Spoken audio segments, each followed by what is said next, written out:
Hello दोस्तों, मैं हूं आपका दोस्त हितेश कुमार और आप देख रहे हैं मेरा नहीं बल्कि आपका अपना यूट्यूब चैनल एंटायर विजन। फिर मैं आज आपके लिए पॉलिटिकल साइंस का जो अपनी सीरीज चल रही है उसका चौथा वीडियो जो आपके लिए लेकर हाजिर हुआ हूं दोस्तों। और इस वीडियो में हम देखने वाले हैं टॉप 25 क्वेश्चन भारत के राष्ट्रपति के संदर्भ में, जो कि पॉलिटिकल साइंस सेक्शन से जो है वो मैक्सिमम एग्जाम्स में पूछे जाते हैं। दोस्तों, इससे पहले पॉलिटिकल साइंस सेक्शन के पहला, दूसरा और तीसरा वीडियो मैं अपलोड कर चुका हूं, जो कि भारत के संविधान से, मूल अधिकार से संबंधित और नीति निर्देशक तत्व, इन तीनों टॉपिकों से रिलेटेड था। और ये वाला वीडियो भारत के राष्ट्रपति से संबंधित है। One by one political science के सारे टॉपिक वाइज वीडियोस जो है वो, जो कि सारे इंपॉर्टेंट क्वेश्चन को लिए हुए होंगे, जिनको कि मैक्सिमम एग्जाम में, कंपटीशन एग्जाम में पूछा जाता है। वे सारे के सारे ब्रह्मास्त्र वाले प्रश्न अपन शामिल करेंगे। बिना देरी के बढ़ते हैं आज के पहले प्रश्न की तरफ। ये है हमारा पहला क्वेश्चन दोस्तों। पहला क्वेश्चन है दोस्तों, संघ की कार्यपालिका शक्ति किसमें अंतर्निहित होती है? ऑप्शन है हमारे पास दोस्तों, प्रधानमंत्री, मंत्रिमंडल, राष्ट्रपति और संसद। दोस्तों, हमारे इस क्वेश्चन का सही आंसर है वो है सी, राष्ट्रपति। संघ की कार्यपालिका शक्ति जो है वो राष्ट्रपति में निहित होती है। पढ़ते हैं अगले क्वेश्चन की तरफ। हमारा अगला क्वेश्चन दोस्तों, भारत का राष्ट्रपति डैश डैश डैश होता है। ऑप्शन ए, केवल सरकार का प्रधान होता है। ऑप्शन बी, राज्य का प्रधान होता है। ऑप्शन सी, राज्य का प्रधान नहीं होता है। ऑप्शन डी, राज्य और सरकार का प्रधान होता है। तो दोस्तों, हमारे इस क्वेश्चन का सही आंसर है वो है राज्य का प्रधान होता है। दोस्तों, सारे इंपॉर्टेंट फैक्ट बेसिस क्वेश्चन शामिल किए गए हैं। अगर आपको वीडियो अच्छा लगता है तो लाइक, शेयर और सब्सक्राइब जरूर करें। बने रहिए वीडियो के साथ। अगला क्वेश्चन है हमारा आज का, भारत के राष्ट्रपति बनने के लिए उम्मीदवार की अनिवार्य आयु है, मतलब कितनी एज कंपलसरी है? 25 वर्ष, 28 वर्ष, 30 वर्ष और 35 वर्ष। दोस्तों, इस क्वेश्चन का सही आंसर है ऑप्शन डी, 35 वर्ष। दोस्तों, भारत के जो राष्ट्रपति है उसको बनने के लिए उम्मीदवार की जो न्यूनतम आयु है वो 35 वर्ष होनी चाहिए दोस्तों। अगर मैं बात करूं हमारे जो विधानसभा यानी कि विधायक और सांसद जो अपना लोकसभा सदस्य जो है, उनके लिए अनिवार्य जो आयु है वो 25 वर्ष है। और राज्यसभा जो सांसद होते हैं उनके लिए जो अनिवार्य आयु है वो है 30 वर्ष। और दोस्तों, उपराष्ट्रपति पद के लिए जो न्यूनतम आयु है अनिवार्य रूप से वो है 35 वर्ष। तो दोस्तों, हमारे इस क्वेश्चन में कई सारी चीजें शामिल होगी। बढ़ते हैं दोस्तों अगले क्वेश्चन की तरफ। हमारा अगला क्वेश्चन है, एक व्यक्ति अगर चाहे तो राष्ट्रपति के पद के लिए कितनी बार निर्वाचित हो सकता है? काफी अच्छा क्वेश्चन है। ऑप्शन ए है एक बार, ऑप्शन बी है 2 बार, ऑप्शन सी है 3 बार, ऑप्शन डी है संविधान में कोई इस बारे में स्पष्ट प्रावधान नहीं है। तो दोस्तों, हमारे इस क्वेश्चन का सही आंसर होने वाला है वो है ऑप्शन डी, संविधान में कोई स्पष्ट प्रावधान नहीं है इस संदर्भ में। चाहे तो राष्ट्रपति एक बार बन सकता है, चाहे तो 2 बार बन सकता है, चाहे तो 3 बार बन सकता है, इससे ज्यादा बार भी बन सकता है। हमारा संविधान राष्ट्रपति पद के लिए कितनी बार व्यक्ति निर्वाचित हो सकता है इस संदर्भ में मौन है, अर्थात संविधान के अंदर स्पष्ट कोई प्रावधान नहीं है। बढ़ते हैं अगले क्वेश्चन की तरफ। हमारा अगला क्वेश्चन है, हमारे देश के संविधान के अनुसार देश का पहला नागरिक कौन होता है? ऑप्शन ए है लोकसभा अध्यक्ष, ऑप्शन बी है महान्यायवादी, ऑप्शन सी है राष्ट्रपति और ऑप्शन डी है प्रधानमंत्री। तो हमारे इस क्वेश्चन का जो सही आंसर है वो है ऑप्शन सी, राष्ट्रपति। हमारे देश का प्रथम नागरिक जो है वो राष्ट्रपति माना गया है। देश की तीनों सेनाओं का प्रमुख या सर्वोच्च कमांडर भी राष्ट्रपति को कहा गया है। और राष्ट्रपति जो है वो प्रधानमंत्री की सलाह पर सारे कार्य लेता है। वास्तविक जो कार्यपालिका का जो प्रधान होता है वो तो प्रधानमंत्री होता है, लेकिन जो नाम मात्र का जो प्रधान होता है वो राष्ट्रपति है। हमारे संविधान के अंदर राष्ट्रपति को अधिकार भले दिए गए हैं, लेकिन मैक्सिमम जो आधारभूत जो अधिकारों का उपयोग है वो प्रधानमंत्री करता है। बढ़ते हैं दोस्तों अगले क्वेश्चन की तरफ। हमारा अगला क्वेश्चन है, भारतीय संविधान के अनुसार तीनों सेनाओं का सर्वोच्च कमांडर होता है। जैसा कि मैं पिछले प्रश्न में बता चुका हूं, फिर भी एक बार ऑप्शन देख लेते हैं। ऑप्शन ए है रक्षा मंत्री, ऑप्शन बी है गृह मंत्री, ऑप्शन सी है राष्ट्रपति और ऑप्शन डी है प्रधानमंत्री। तो दोस्तों हमारे इस क्वेश्चन का सही आंसर है ऑप्शन सी, राष्ट्रपति। राष्ट्रपति थल, जल और नभ तीनों सेनाओं का प्रमुख होता है। बढ़ते हैं दोस्तों अगले क्वेश्चन की तरफ। हमारा अगला क्वेश्चन है, लेकिन दोस्तों अगले क्वेश्चन की तरफ बढ़ने से पहले मैं आपको एक क्वेश्चन देना चाहता हूं कि हमारी जो तीनों सेनाओं का जो एक अभी सीडीएस बनाया है, चीफ ऑफ डिफेंस स्टाफ, तो जनरल बिपिन रावत जो है वो हमारे पहले सीडीएस थे। अब मैं आपसे ये पूछना चाहता हूं कि वर्तमान में हमारा सीडीएस कौन है। कमेंट बॉक्स में जरूर लिखें अगर जानकारी है। बढ़ते हैं अगले क्वेश्चन की तरफ। राष्ट्रपति अपना त्याग पत्र किसे सौंपता है? ऑप्शन ए है भारत के मुख्य न्यायाधीश को, ऑप्शन बी है लोकसभा अध्यक्ष को, ऑप्शन सी है भारत के उपराष्ट्रपति को और ऑप्शन डी है संविधान में इस बात का कोई प्रावधान नहीं है। तो दोस्तों हमारे इस क्वेश्चन का सही आंसर होने वाला है वो है भारत के उपराष्ट्रपति को। ऑप्शन सी सही आंसर है दोस्तों। और भारत का जो उपराष्ट्रपति होता है, ये जो है वो अपना त्याग पत्र जो है वो राष्ट्रपति को सौंपते हैं। दोस्तों एक बात मैं और आपसे जानना चाहता हूँ कि हमारा जो लोकसभा अध्यक्ष है, अगर उसको अपने पद से त्याग पत्र देना तो वो किसे सौंपेगा? थोड़ा लॉजिकल क्वेश्चन है, थोड़ा सोच समझ के बता। बढ़ते हैं दोस्तों अगले क्वेश्चन की तरफ। हमारा अगला क्वेश्चन है, भारत के राष्ट्रपति को अपने पद से हटाया जा सकता है। ऑप्शन ए है न्यायालय द्वारा, ऑप्शन बी है महान्यायवादी द्वारा, ऑप्शन सी है संसद द्वारा, ऑप्शन डी है देश की प्रधानमंत्री द्वारा। दोस्तों हमारे इस क्वेश्चन का सही आंसर होने वाला है वो है ऑप्शन सी, संसद द्वारा। संसद द्वारा महाभियोग प्रक्रिया के तहत राष्ट्रपति को अपने पद से हटाया जा सकता है। बढ़ते हैं अगले क्वेश्चन की तरफ। हमारा अगला क्वेश्चन है, राष्ट्रपति पर लागू होने वाली महाभियोग की प्रक्रिया किस देश के संविधान से ली गई है? ऑप्शन ए है जापान, ऑप्शन बी है रूस, ऑप्शन सी है ब्रिटेन और ऑप्शन डी है अमेरिका। और हमारे इस क्वेश्चन का सही आंसर होने वाला है वो है दोस्तों D, America. Option D America इसका सही आंसर है और अमेरिका के संविधान से महाभियोग की प्रक्रिया ली गई है। दोस्तों भारत का जो संविधान है उस संविधान के अनुच्छेद 61 के तहत जो है वो राष्ट्रपति पर लागू होने वाली महाभियोग की प्रक्रिया का उल्लेख है। बढ़ते हैं दोस्तों आगे अगले क्वेश्चन की तरफ। लेकिन एक क्वेश्चन मैं आपको दे रहा हूं दोस्तों कि नीति निर्देशक तत्व जो है हमारे संविधान के अंतर्गत वो किस देश से लिए गए, ये मुझे कमेंट बॉक्स में जरूर बताएं। बढ़ते हैं दोस्तों अगले क्वेश्चन की तरफ। हमारा अगला क्वेश्चन है, राष्ट्रपति पर लगने वाली महाभियोग प्रक्रिया का उल्लेख संविधान के किस अनुच्छेद में है? मैं पहले ही बता चुका हूं आपको दोस्तों। ऑप्शन ए है अनुच्छेद 58, ऑप्शन बी है अनुच्छेद 60, ऑप्शन सी है अनुच्छेद 61 और ऑप्शन डी है अनुच्छेद 62। और दोस्तों हमारे इस क्वेश्चन का सही आंसर होने वाला है वो है ऑप्शन सी, अनुच्छेद 61।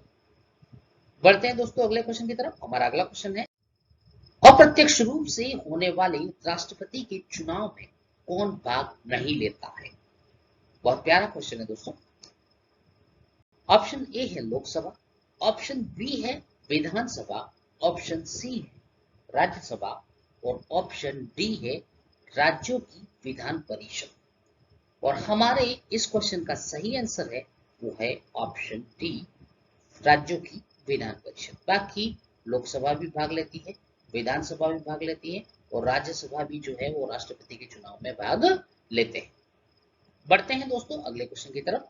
हमारा अगला क्वेश्चन है, राष्ट्रपति पद पर पुनः निर्वाचन की योग्यताएं निर्धारित करने वाला अनुच्छेद है। यहाँ पे क की जगह की पढ़ लें आप। ऑप्शन ए है अनुच्छेद 51, ऑप्शन बी है अनुच्छेद 54, ऑप्शन सी है अनुच्छेद 57 और ऑप्शन डी है अनुच्छेद 58।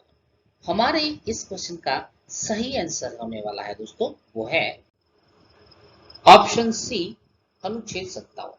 अनुच्छेद 57 के अंतर्गत राष्ट्रपति पद पर पुनः निर्वाचन की योग्यताएं दी गई हैं। बढ़ते हैं दोस्तों अगले क्वेश्चन की तरफ। हमारा अगला क्वेश्चन है, राष्ट्रपति के चुनाव का निर्णय कौन करता है? ऑप्शन ए है न्यायालय, ऑप्शन बी है उच्च न्यायालय, ऑप्शन सी है सर्वोच्च न्यायालय और ऑप्शन डी है संसद। तो दोस्तों हमारे इस क्वेश्चन का सही आंसर होने वाला है वो है ऑप्शन सी सर्वोच्च न्यायालय। बढ़ते हैं अगले क्वेश्चन की तरफ। हमारा अगला क्वेश्चन है दोस्तों, राष्ट्रपति के निर्वाचन प्रक्रिया में उत्पन्न होने वाले विवाद का निपटारा किसके द्वारा किया जाता है? दोस्तों प्रश्न पहले जैसा ही है लेकिन थोड़ा सा घुमाया है इसको। ऑप्शन ए है संसद, ऑप्शन बी है निर्वाचन आयोग, ऑप्शन सी है महान्यायवादी और ऑप्शन डी है सर्वोच्च न्यायालय। और हमारे इस क्वेश्चन का सही आंसर होने वाला है वो है ऑप्शन डी सर्वोच्च न्यायालय। सर्वोच्च न्यायालय जो है वो राष्ट्रपति की निर्वाचन प्रक्रिया में उत्पन्न होने वाले किसी भी विवाद का समाधान जो है वो करने में सक्षम है। बढ़ते हैं दोस्तों अगले क्वेश्चन की तरफ। हमारा अगला क्वेश्चन है, राष्ट्रपति किसकी सलाह पर लोकसभा भंग कर सकता है? बहुत प्यारा और इंपॉर्टेंट क्वेश्चन है दोस्तों। ऑप्शन ए है मुख्य न्यायाधीश, ऑप्शन बी है उपराष्ट्रपति, ऑप्शन सी है लोकसभा अध्यक्ष और ऑप्शन डी है प्रधानमंत्री।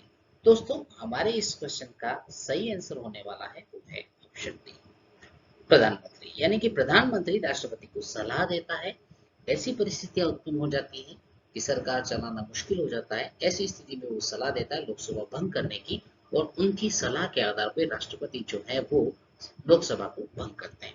दोस्तों मैंने जो है वो पॉलिटिकल साइंस सीरीज का पहला, दूसरा, तीसरा वीडियो अपलोड कर चुका हूं मैं, जिनमें पहला वीडियो संविधान से संबंधित है, दूसरा जो है वो एक जो है उसमें निदेशक तत्व से संबंधित है, एक मूल अधिकार से संबंधित है और ये हमारा जो वीडियो है वो राष्ट्रपति से संबंधित है। 1 बाय 1 जो है वो वीडियो में अपलोड करता रहूंगा दोस्तों। और अगर आपको इसके अलावा भी अगर कोई राजस्थान जीके से रिलेटेड है या करंट अफेयर से संबंधित कोई जानकारी चाहिए तो और भी बहुत सारे वीडियो मैंने अपलोड किए हैं। मेरे यूट्यूब चैनल एंटायर विजन ज्ञान का एक नया सूर्योदय नाम से यूट्यूब चैनल है, विजिट करें और मेरी प्लेलिस्ट देखें, आपको जरूर इससे कुछ न कुछ बेनिफिट होगा। दोस्तों बढ़ते हैं हम अगले क्वेश्चन की तरफ। हमारा अगला क्वेश्चन है दोस्तों, राष्ट्रपति द्वारा आपातकाल की घोषणा के कितने दिनों के भीतर संसद की स्वीकृति आवश्यक है? दोस्तों बहुत इंपॉर्टेंट और प्यारा क्वेश्चन है। ऑप्शन ए है 14 दिन, ऑप्शन बी है 24 दिन, ऑप्शन सी है 30 दिन और ऑप्शन डी है 45 दिन। और हमारे इस क्वेश्चन का सही आंसर होने वाला है वो है ऑप्शन सी 30 दिन। यानी कि आपातकाल की घोषणा के बाद 30 दिन के अंदर अंदर संसद की स्वीकृति आवश्यक है। बढ़ते हैं दोस्तों हमारे अगले क्वेश्चन की तरफ। अगला क्वेश्चन है, राष्ट्रपति आपातकाल की घोषणा किन स्थितियों में कर सकता है? ऑप्शन ए है बाहरी आक्रमण, ऑप्शन बी है युद्ध, ऑप्शन सी है सशस्त्र विद्रोह, ऑप्शन डी है सभी। और हमारे इस क्वेश्चन का सही आंसर होने वाला है वो है दोस्तों, चाहे बाहरी आक्रमण हो, चाहे युद्ध की स्थिति हो या चाहे सशस्त्र विद्रोह, इन तीनों ही परिस्थितियों में राष्ट्रपति जो है वो आपातकाल की घोषणा कर सकता है। इसलिए हमारा ऑप्शन डी है वो सही आंसर है इस क्वेश्चन का। बढ़ते हैं अगले क्वेश्चन की तरफ। हमारा अगला क्वेश्चन है, भारत में अब तक कुल कितनी बार राष्ट्रीय आपातकाल लगा है? बहुत ही प्यारा और एग्जाम की दृष्टि से बहुत ही इंपॉर्टेंट क्वेश्चन है। ऑप्शन ए है 1 बार, ऑप्शन बी है 2 बार, ऑप्शन सी है 3 बार और ऑप्शन डी है 4 बार। और हमारे इस क्वेश्चन का सही आंसर होने वाला है वो है ऑप्शन सी 3 बार। यानी कि भारत में अब तक कुल 3 बार राष्ट्रीय आपातकाल लगा है। अगर दोस्तों किसी को पता है कि ये आपातकाल कब कब लगा है और किन किन राष्ट्रपति के कार्यकाल में लगा है, किन किन प्रधानमंत्रियों के कार्यकाल में लगा है, अगर आपको पता है तो कमेंट बॉक्स में जरूर शेयर करें। बढ़ते हैं दोस्तों अगले क्वेश्चन की तरफ। हमारा अगला क्वेश्चन है, राष्ट्रपति पर महाभियोग प्रस्ताव लाने से कितने दिन पहले लिखित में उन्हें सूचित करना आवश्यक है? ऑप्शन ए है 7 दिन, ऑप्शन बी है 14 दिन, ऑप्शन सी है 21 दिन और ऑप्शन डी है 7 सप्ताह। और हमारे इस क्वेश्चन का सही आंसर होने वाला है वो है दोस्तों ऑप्शन बी, 14 दिन जो है वो इस क्वेश्चन का सही आंसर है। दोस्तों ये जनरली मैक्सिमम एग्जाम में पूछा जाने वाला प्रश्न है, इसलिए इसे बिल्कुल नजरअंदाज ना करें। बढ़ते हैं अगले क्वेश्चन की तरफ। अगला क्वेश्चन है, राष्ट्रपति पर महाभियोग का आरोप संसद के किस सदन द्वारा लगाया जा सकता है? ऑप्शन ए है राज्यसभा, ऑप्शन बी है लोकसभा, ऑप्शन सी है संसद के किसी भी सदन में या संसद के किसी भी सदन के द्वारा और ऑप्शन डी है सभी। तो हमारे इस क्वेश्चन का दोस्तों सही आंसर होने वाला है वो है ऑप्शन सी जो है वो इसका करेक्ट आंसर है। संसद का कोई भी सदन हो, चाहे वो लोकसभा हो या राज्यसभा, दोनों में से किसी भी सदन में जो है वो हमारा जो राष्ट्रपति है उनके खिलाफ महाभियोग का आरोप जो है वो लगाया जा सकता है या उनके खिलाफ जो है महाभियोग का प्रस्ताव लाया जा सकता है। बढ़ते हैं दोस्तों अगले क्वेश्चन की तरफ। हमारा अगला क्वेश्चन है, राष्ट्रपति को अपने पद की शपथ कौन दिलाता है? बहुत ही प्यारा क्वेश्चन है, जनरल क्वेश्चन है और एग्जाम में बार बार पूछे जाने वाला क्वेश्चन है, क्योंकि ऐसे क्वेश्चनों में हम ज्यादा कंफ्यूज होते हैं और गलतियां करते हैं। ऑप्शन ए है भारत का मुख्य न्यायाधीश, ऑप्शन बी है लोकसभा अध्यक्ष, ऑप्शन सी है उपराष्ट्रपति और ऑप्शन डी है सभी। और हमारे इस क्वेश्चन का सही आंसर होने वाला है वो है ऑप्शन ए, भारत का मुख्य न्यायाधीश यानी कि chief justice of India CJI जो है वो राष्ट्रपति को अपने पद की शपथ दिलाता है। कमेंट बॉक्स में लिखें कि वर्तमान में कौन से नंबर के सीजीआई यानी कि मुख्य न्यायाधीश जो है वो अपने पद पर कार्यरत है और उनका क्या नाम है। बढ़ते हैं दोस्तों अगले क्वेश्चन की तरफ। हमारा अगला क्वेश्चन है, जेबी वीटो का सबसे पहले प्रयोग किसने किया था? वेरी वेरी इंपॉर्टेंट क्वेश्चन है दोस्तों ये एग्जाम के दृष्टिकोण से। और हमारे पास इसके ऑप्शन है दोस्तों, अब्दुल कलाम यानी कि एपीजे अब्दुल कलाम, नीलम संजीव रेड्डी, सी है के आर नारायणन और डी है ज्ञानी जैल सिंह। दोस्तों हमारे इस क्वेश्चन का सही आंसर होने वाला है वो है ऑप्शन डी, ज्ञानी जैल सिंह इसका सही आंसर है दोस्तों। जेबी वीटो का जो है वो सबसे पहले प्रयोग जो है वो ज्ञानी जैल सिंह ने किया था। ऑप्शन में कमेंट बॉक्स में मुझे ये बताएं अगर किसी को आइडिया हो कि ज्ञानी जैल सिंह ने जेबी वीटो का प्रयोग जिस विधेयक पर किया था वो विधेयक किससे संबंधित था? अगर किसी को आइडिया है तो जरूर बताएं।